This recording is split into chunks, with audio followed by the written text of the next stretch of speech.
କିଛି ଦିନ ପୂର୍ବରୁ ମା ନିଜ ଜୀବନ ହାରି ଦେଇଥିଲା। ବାପା ନିଜ 7 ବର୍ଷର ପୁଅ ଆଉ 11 ବର୍ଷର ଝିଅ ସହିତ ରହୁଥିଲା ବେଳେ ସ୍ତ୍ରୀ ଯିବାର ଗୋଟେ ମାସ ପରେ ଏମିତି ଏକ ଖବର ସାମ୍ନାକୁ ଆସିଥିଲା, ଯାହାକୁ ଶୁଣି ପୁରା ପାରଳାଖେମୁଣ୍ଡି ସହରଟା ସ୍ତବ୍ଧ ହୋଇଯାଇଥିଲା। ଆଉ ପାରିବାରିକ କଳହର କରୁଣ ପରିଣତି ଯେ ଏମିତି ଭୟଙ୍କର ହୋଇପାରେ ତାହା ବିଶ୍ୱାସ କରି ହେଉନଥିଲା।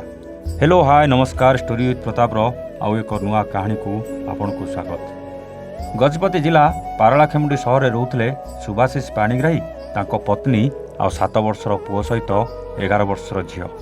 ହେଲେ କ'ଣ ହେଲା କେଜାଣି ହଠାତ୍ ସ୍ତ୍ରୀ ବିଷ ପିଇ ନିଜ ଜୀବନ ହାରି ଦେଇଥିଲେ। ୟା ଭିତରେ ବିତି ଯାଇଥିଲା ଗୋଟେ ମାସ।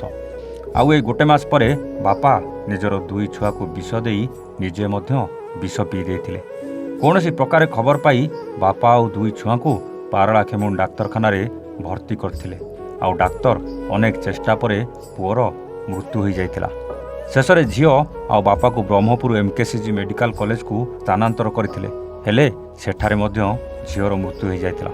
ଆଉ ତାର ଗୋଟେ ଦିନ ପରେ ବାପା ବି ଆରପାରିକୁ ଚାଲିଗଲା।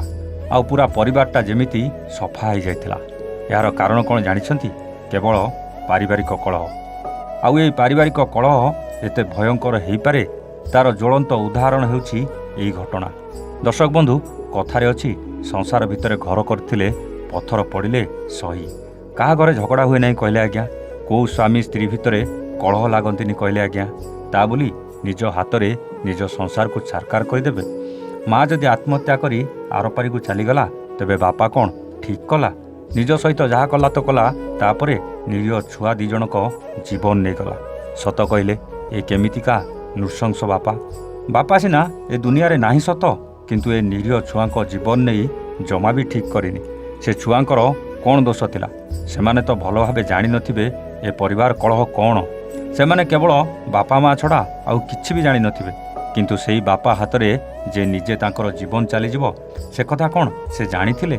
ଏ ଦୁନିଆ କ'ଣ, ଏ ଦୁନିଆଟା କେମିତି, ଏସବୁ ଜାଣିବା ପୂର୍ବରୁ ଦୁନିଆରୁ ସବୁଦିନ ପାଇଁ ବିଦାୟ ନେଇଥିଲେ ଏହି ନିରୀହ ଛୁଆ 2 ଜଣ। ଏହି ନିରୀହ ଛୁଆମାନଙ୍କ ଜୀବନ ନେଇଥିବା ବାପା ବି ସବୁଦିନ ପାଇଁ ଏ ଦୁନିଆ ଛାଡ଼ି ଦେଇଛି।